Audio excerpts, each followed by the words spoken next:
to Back to the Futures, the official podcast of the Futures Collegiate Baseball League, presented by ChangeUp. I'm Owen Shadrick, and I'm joined, as always, by my co-host, Johnny Maffey. We are back to interviews. We're back to the Futures, and we had a great interview here in episode 1 with Colby Brouillette of the 2021 champion Vermont Lake Monsters.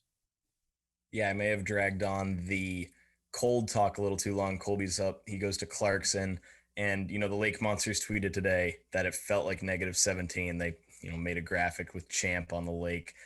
I replied, it feels the wind chill is almost 30 degrees warmer here in Boston. And it's like 11. It's like pretty cold here. But yeah, so that's before this blizzard that probably already hit because you guys are listening to this Monday. Colby was awesome, though. We had a great interview with him. If you don't know or remember, he had the game-winning RBI, hometown kid, hometown hero in the championship against the Pittsfield Suns.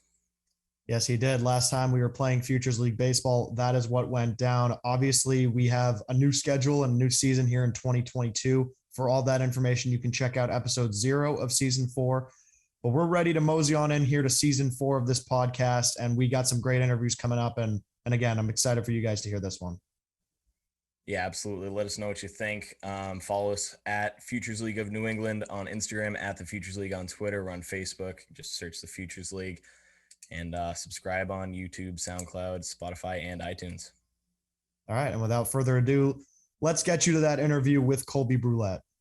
Thanks for tuning in. Let's roll. At this time, we are honored to be joined by our next guest who came into Vermont and made an immediate impact in the FCBL championship game. He helped the Lake Monsters win the championship. It's Colby Brouillette. Colby, thank you so much for joining us and welcome to the Back to the Futures. How you doing today?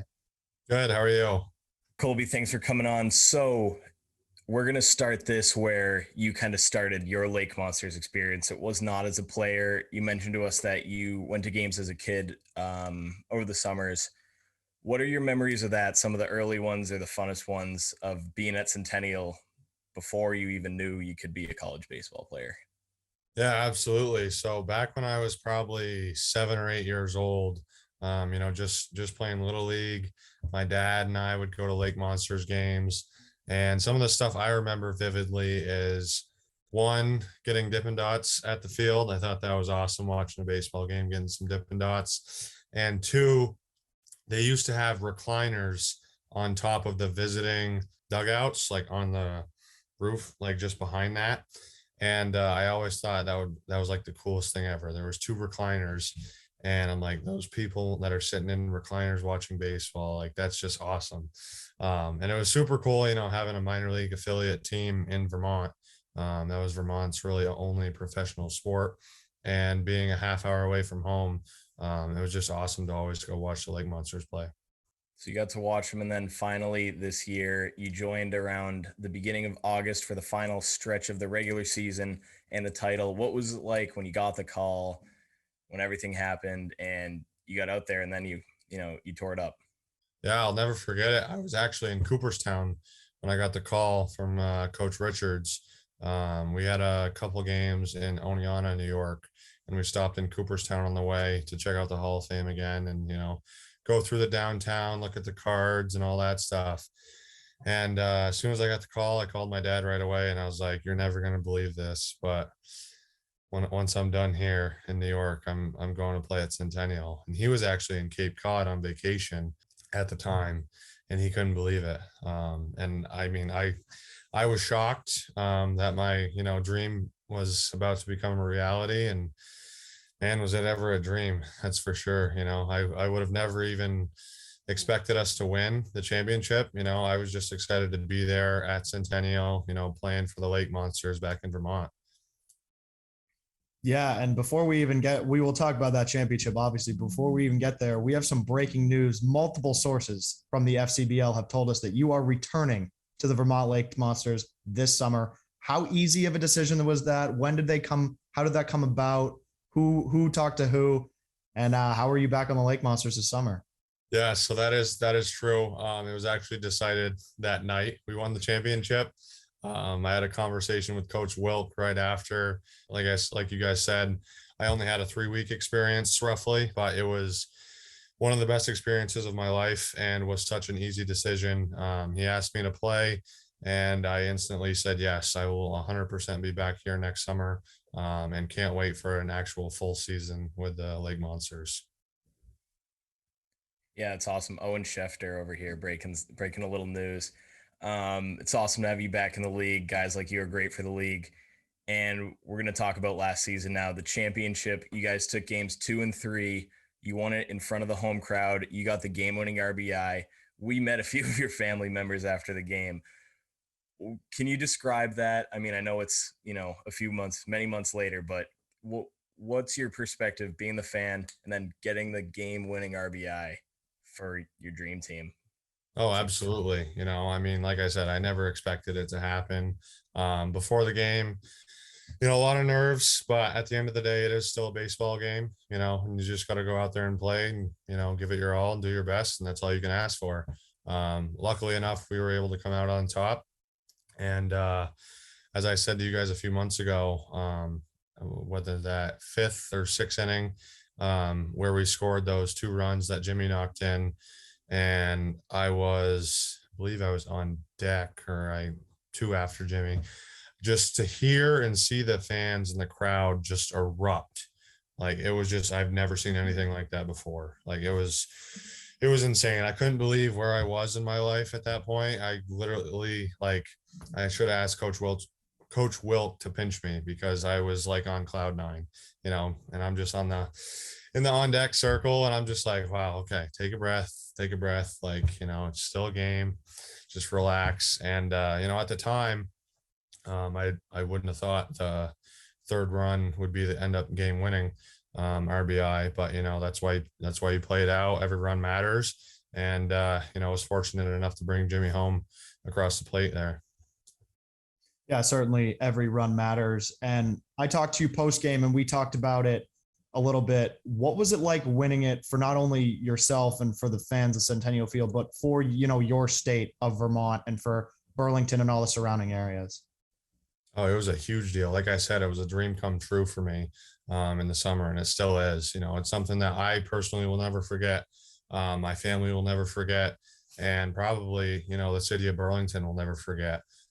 Through this hard time in COVID, where people haven't been able to get out and go to games, not just baseball, but anything, concerts, I think that was a really big thing this summer, that we were able to bring it home for not only Vermont, but, Burlington.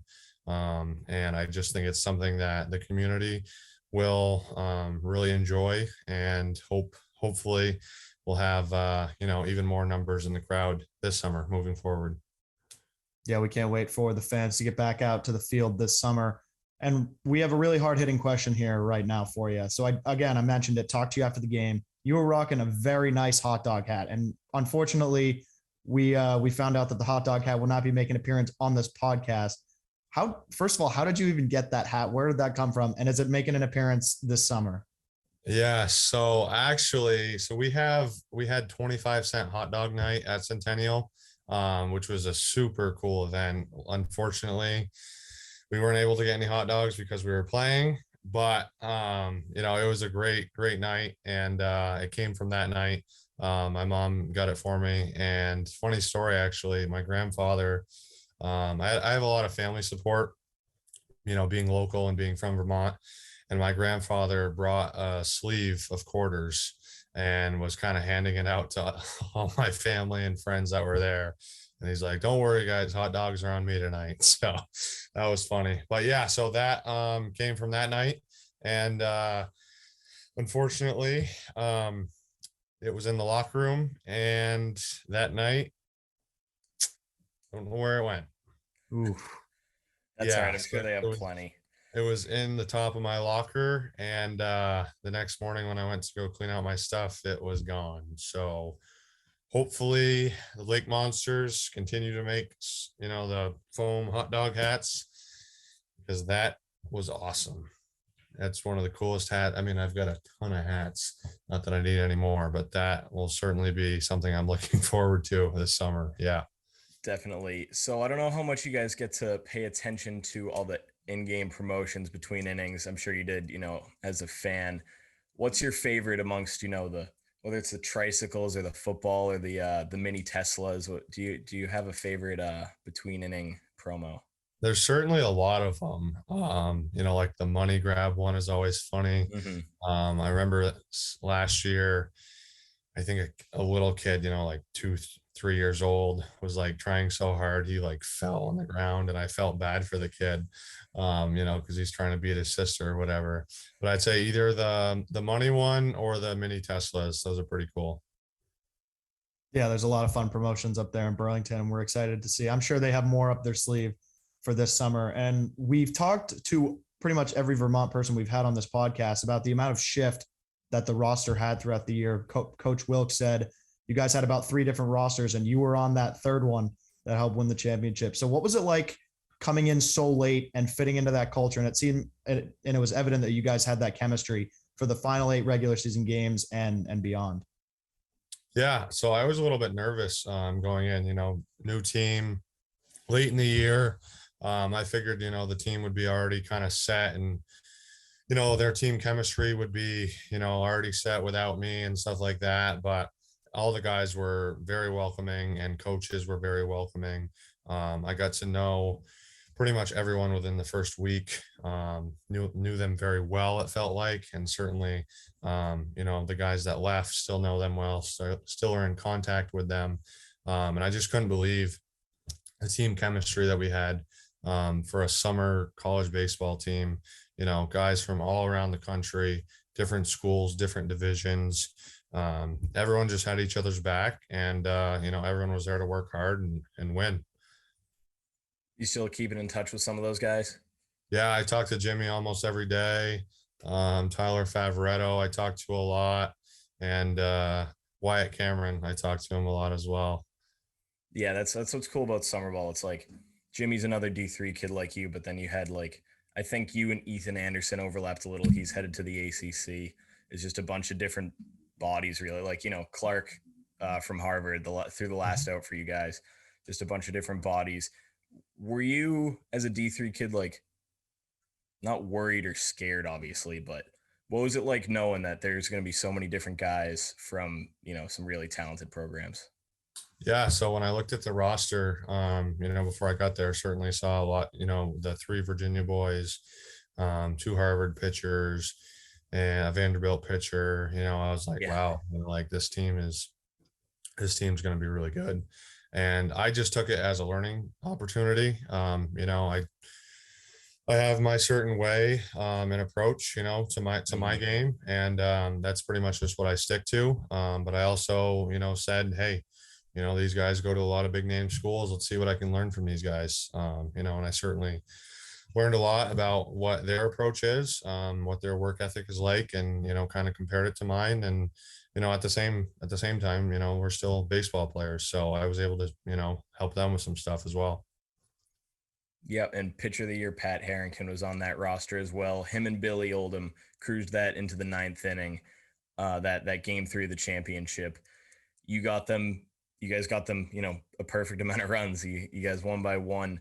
What's it like knowing, on a night where you're facing Isaiah Mestre on the Suns that, we might only be able to get a few runs, but we still have a great chance to win? Yeah, absolutely. I mean, like you said, Billy and Pat were, and still are, 2 of the best pitchers I've ever seen. Those guys are phenomenal and great people as well.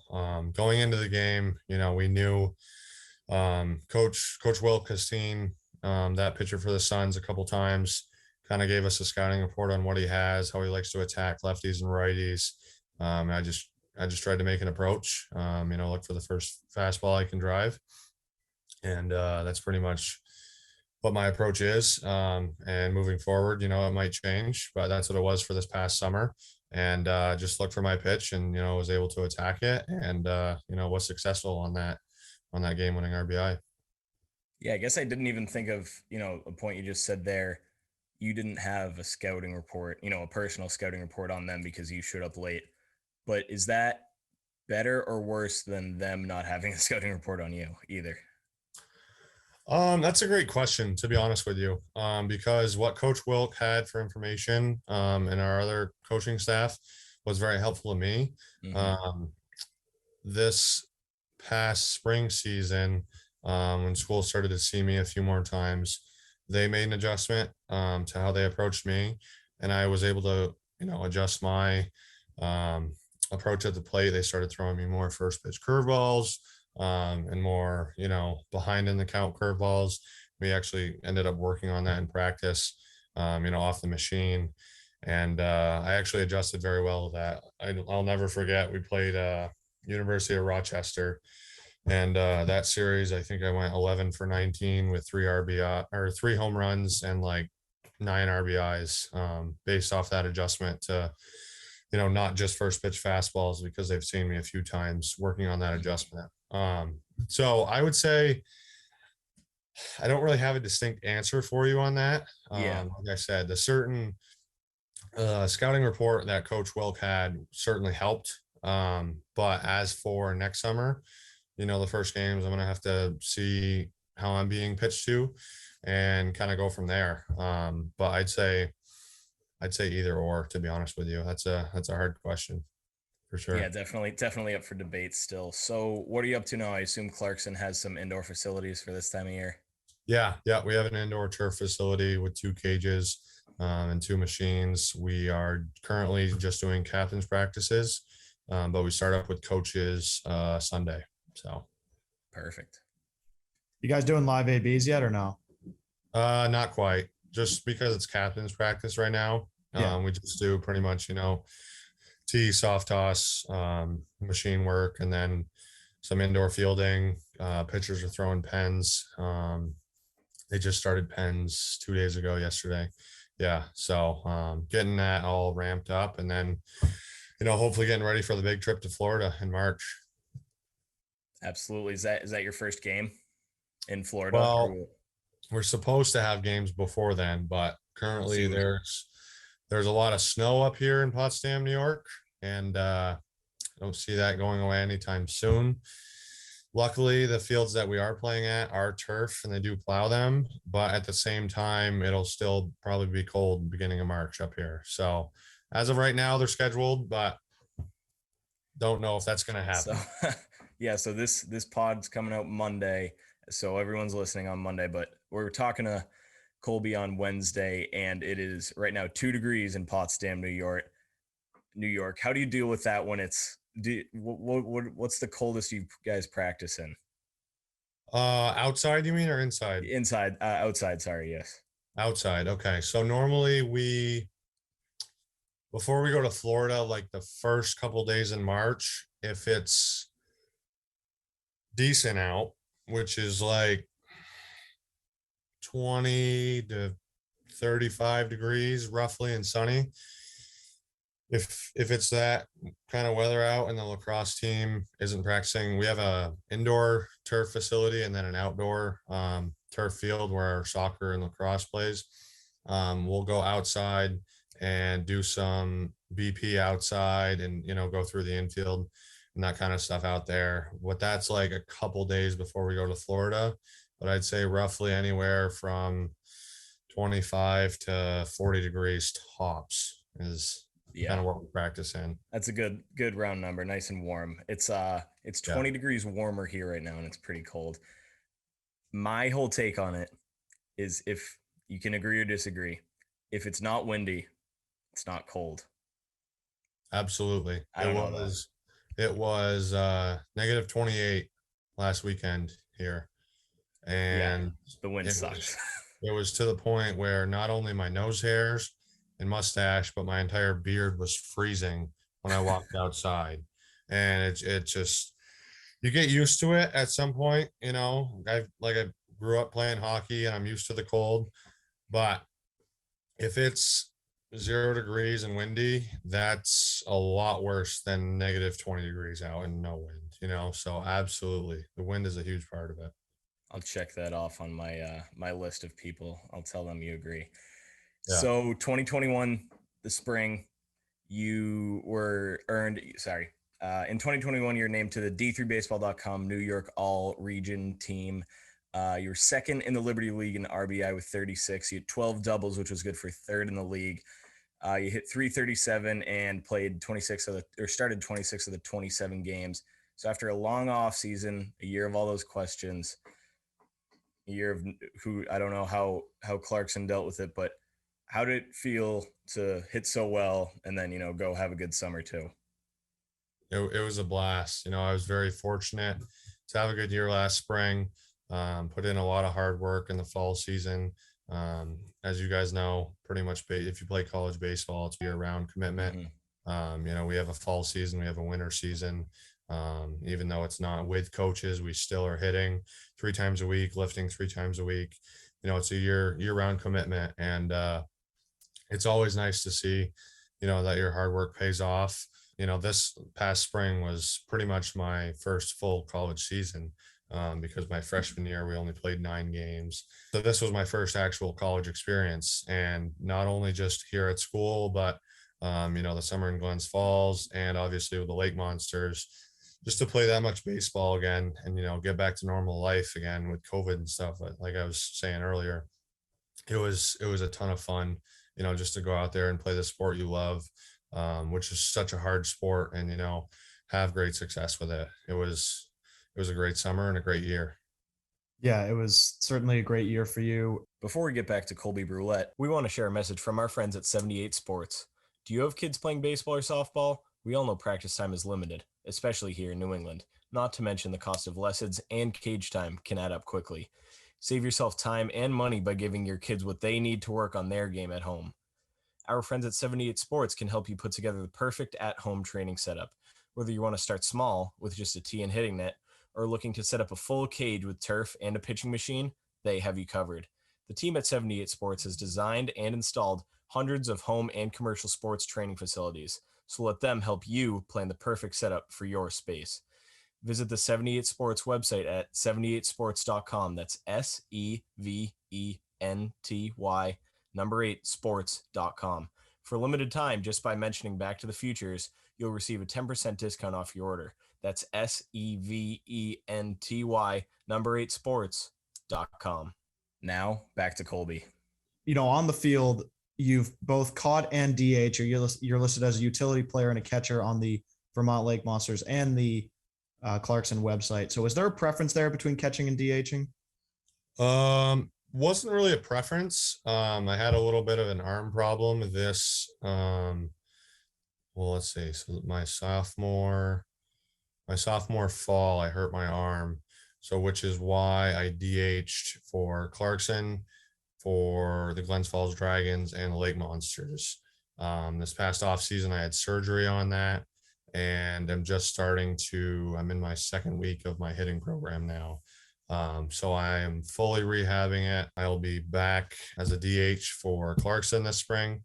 And then I start my throwing program mid-February, and that should be wrapped up by the first couple weeks of Lake Monsters. So I should be back behind the dish, or, first, third, outfield, wherever.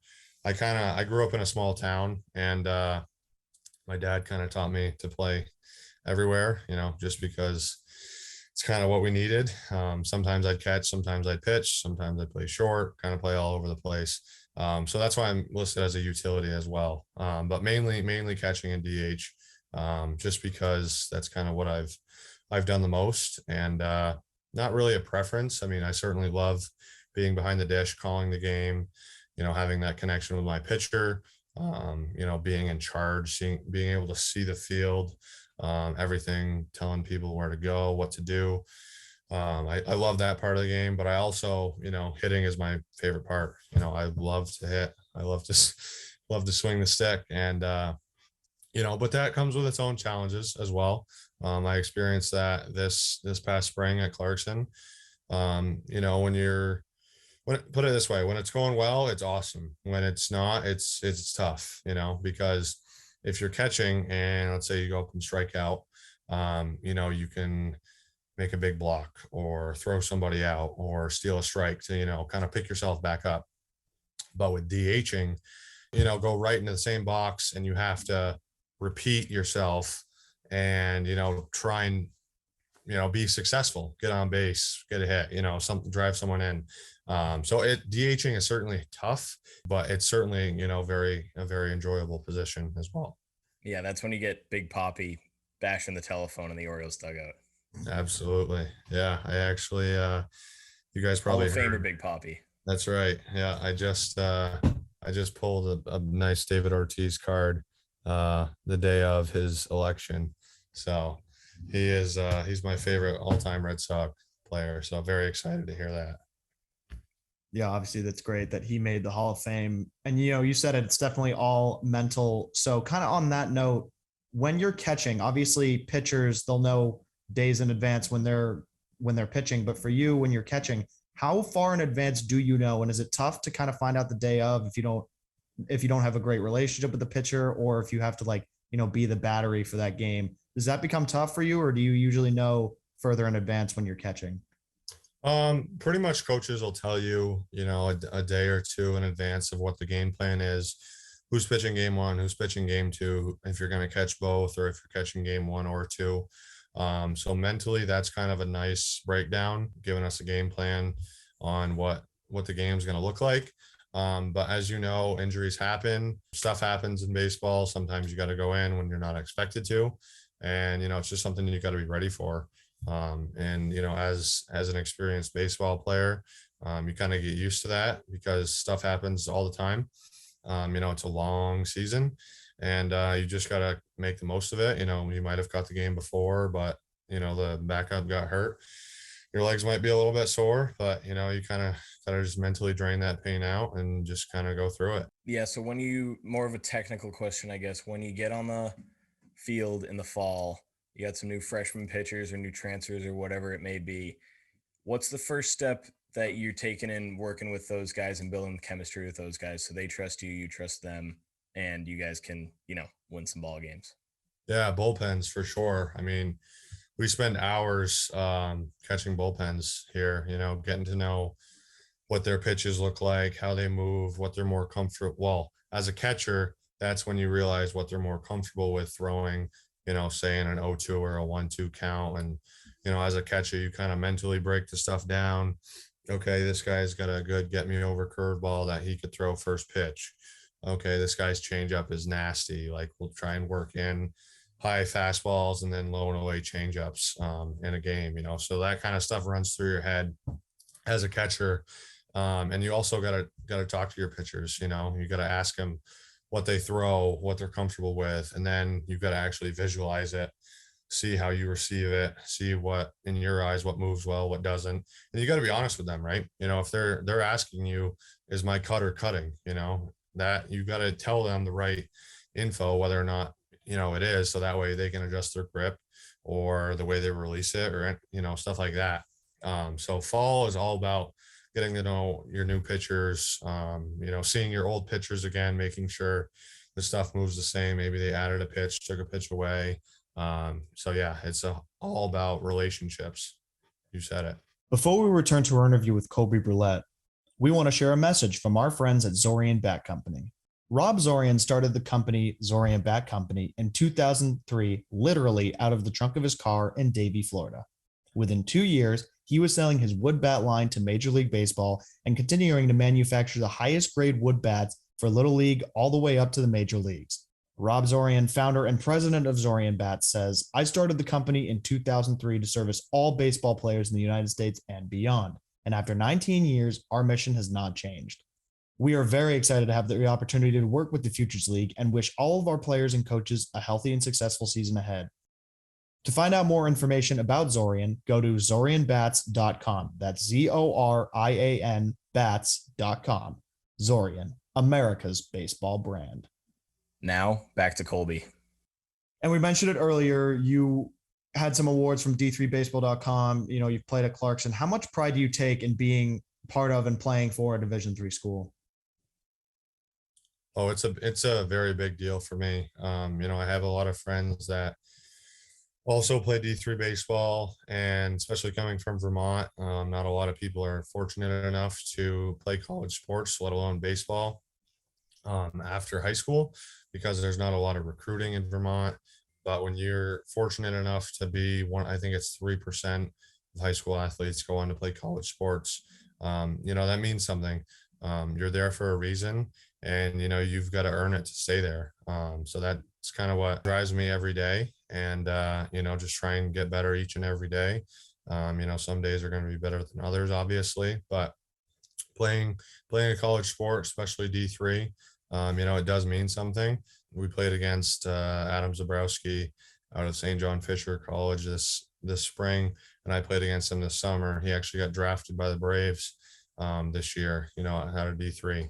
So, D3 players can still get drafted. It's certainly a lot harder to, but there's always a chance of transferring, going D1. You just got to put your work in. But if you're good enough, they'll find you. So yeah, it's a big deal. Yeah, and that's like what leagues are the futures like are for. You can do it in D3, proved against the big boys in the summer, and that's what it's all about. I also heard the sources in Vermont aren't just saying that you're back for 2022.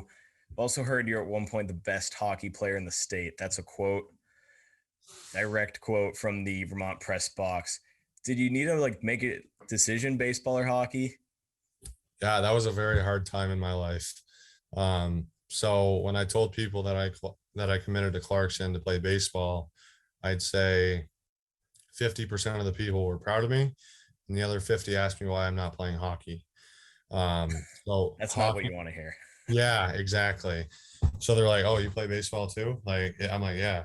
But so hockey is very big in Vermont. I actually went to the powerhouse high school for hockey.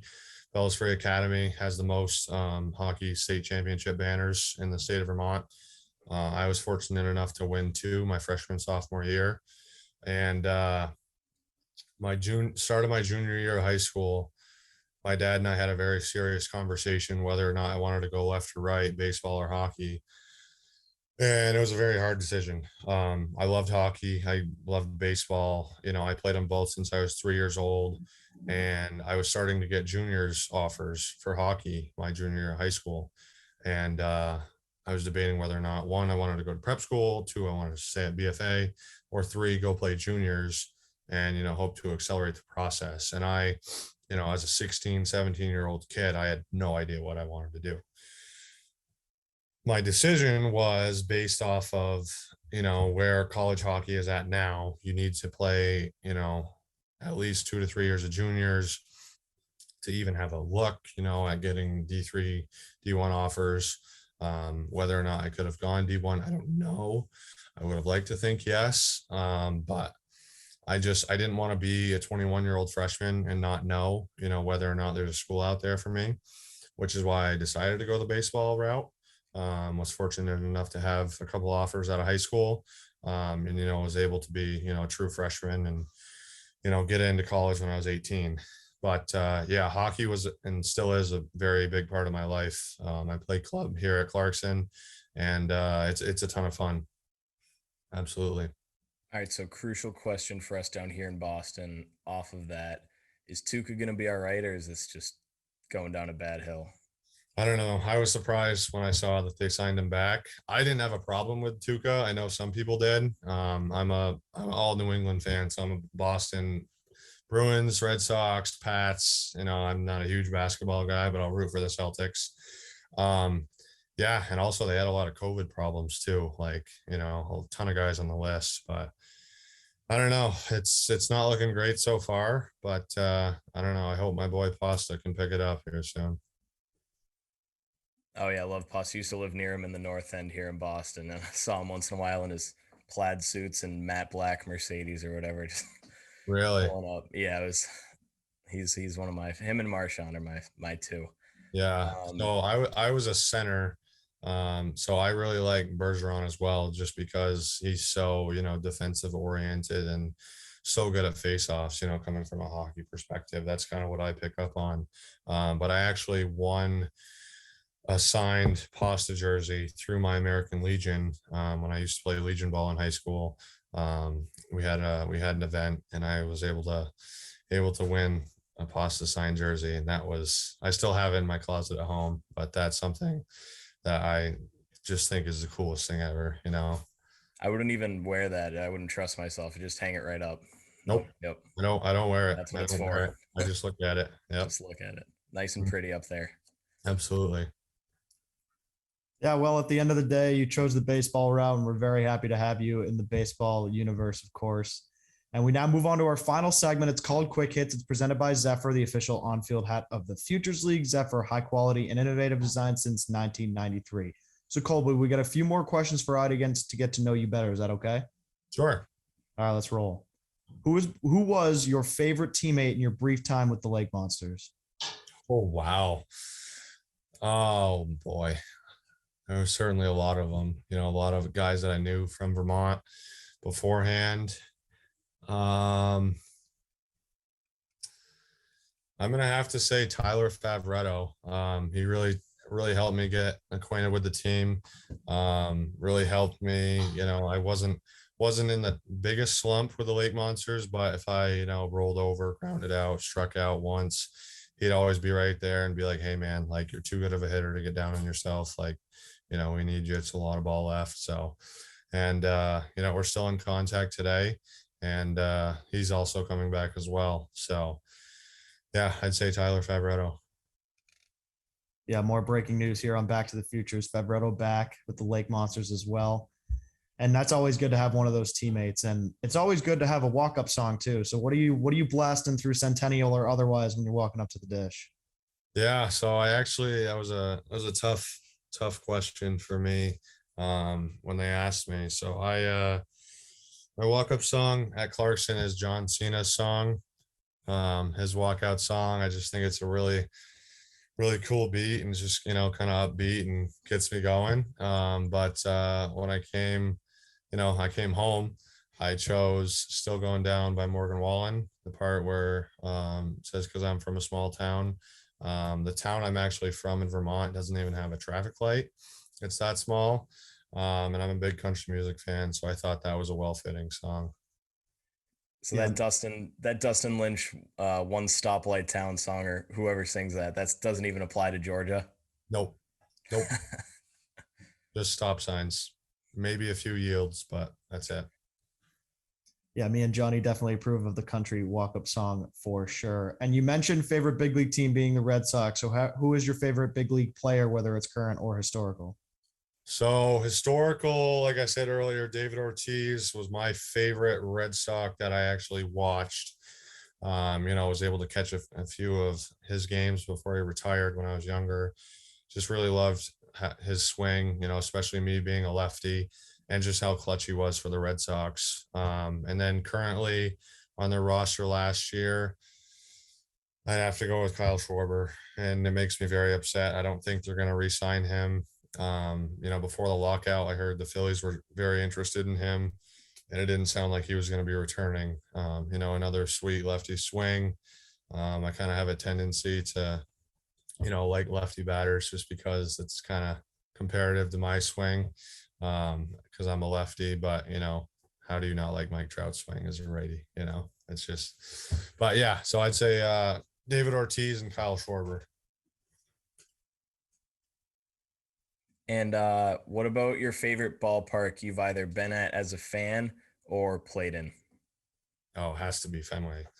You just walk into Fenway and the place just erupts like in front of you. Like you just see all just looking at the details, like the grass and the dirt and everything is just pristine. And I couldn't imagine, taking around a BP at Fenway.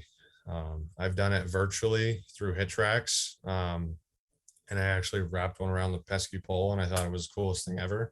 But I just like so bright, and it's gorgeous. I actually have a picture saved on here that I sometimes use for class. I'll use this as my background. I mean, Perfect. Just look at that. That's gold. So yeah. Beautiful sky. Yeah, it almost might ruin your swing a little if you're just trying to pull one down the line every time if you take one there. Yeah. Fenway's on a lot of people's bucket list. You've obviously checked that off. What's on your sports bucket list? Places to visit? Just events, stadiums, anything. Oh, that's a great question. My dad and I have talked about going out to Montana for a hunting trip once I'm out of school. And while we're out there, I think it'd be really cool to go to the Rockies Stadium for a game, just to get to experience what it's like with that elevation. I play a lot of MLB The Show, and I play most of my games at Rocky Stadium because the ball flies better.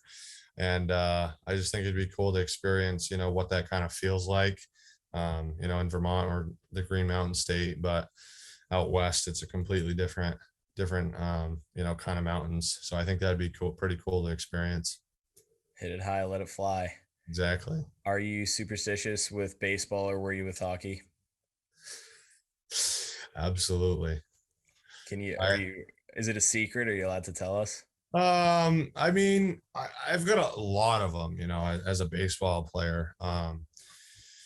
But some of them, I mean, I don't even know where to start this list, but I wouldn't wash my pants if I, like had a really good game hitting. I'd keep that until, it was an 0 for day, keep that streak going, and then I'd wash them. A lot of the guys here at school pick on me, and because they can mock my walk up to the plate. I have a very specific ritual that I do. So that's kind of, it's got a lot of parts to it. I don't know if I can, yeah, I don't know. But my walk up, when I do the play, I tap the play, stuff like that. Actually, let me see if I can do this. I'm in my dorm room and it's a little tight, but let's see. Those of you on Spotify, iTunes, and SoundCloud, tune into YouTube for this part of it. Yeah. So I go up, over, down, out, one through, a couple taps on the shoulders, and then we're good to go. Good to go. Sometimes there was one time where at Rochester, I kind of walked up before I got ready. I kind of gave him one of these just to get loose. And my teammates, whenever I see them at practice, they're like, "Hey, you getting ready?" Go like that. It's pretty funny. Yeah. And then as for like food and stuff, I always have a banana before each game just to prevent cramps and stuff like that, and hydrate a ton. But nothing too out of the ordinary, I'd say. Just get into that kind of baseball ritual, so Yeah, absolutely. It's all about the routine, whatever works. Last question of this segment, presented by Zephyr. What's your favorite baseball memory? Oh wow. Certainly a lot of them. I mean, it's hard not to say winning championship with the Lake Monsters. I'm trying to think of something else. But man, that's going to be a tough one to beat. I mean, game-winning RBI for the Lake Monsters. That's, like I said, it's a dream come true. That doesn't happen every day. But I guess if I were to say something besides that, in 2017, my Legion team won the state championship for the first time in 83 or 84 years. And that was really cool, for my local community, going against up all these big Chittenden County teams that pull from a lot of bigger towns and stuff. It was really cool for us to win that. And just the ride to the championship there was crazy. We played at the ballpark in White River Junction, New Hampshire, and it was a newly built park that nobody had hit a home run out of. And I was on second. One of my teammates hit a home run, and he was like the first ever to hit a home run out of that park. And I was like, wow, like that's just an insane fact. And then we ended up in the ninth inning. I'll never forget it. I was catching, and it was a night game under the lights. It was so like warm that fog started rolling into the outfield, and I called for the last pitch, and the guy hit it to left field. And once it got in the outfield, I couldn't see the ball. And I was like, oh my God, we're going to lose, because there was the runner on second. And then all I see is my left fielder, who ended up catching it, run through the fog with his arms up like this. And I was like, oh my God, we just won. Like, I couldn't see the ball. It was that foggy. I was just like, wow, that was crazy. So besides the Lake Monsters, I'd say winning our Legion championship in 2017. That's like if you brought that script to Hollywood, they'd be like, no, that's a little too cheesy. Yeah, like actually, I couldn't believe it. Yeah, for sure. Sounds like it's from a movie. That's insane. I can't even, I'm like picturing it in my head too. And before we sign off here, how about a quick message to Lake Monster fans as you are officially back for the 2022 summer? Let's go Lake Monsters. Let's see you in summer 2022. Yeah, you heard it first. We can't wait for all fans to be back at ballparks. We're getting closer and closer to the season here. And Colby, we want to thank you so much once again for joining us. Best of luck with everything and good luck at the rest of this spring at Clarkson. And we'll see you soon in Vermont. Yes, thank you guys very much for having me. Looking forward to seeing you guys in the summer. Thanks, Colby. And this has been episode 1 of season 4 of Back to the Futures, the official podcast of the Futures Collegiate Baseball League. We have new episodes coming out every Monday. Be sure to subscribe to our podcast. We're on Apple Podcasts, Spotify, SoundCloud, and YouTube. Thanks to everybody for tuning in, and we will see everyone soon.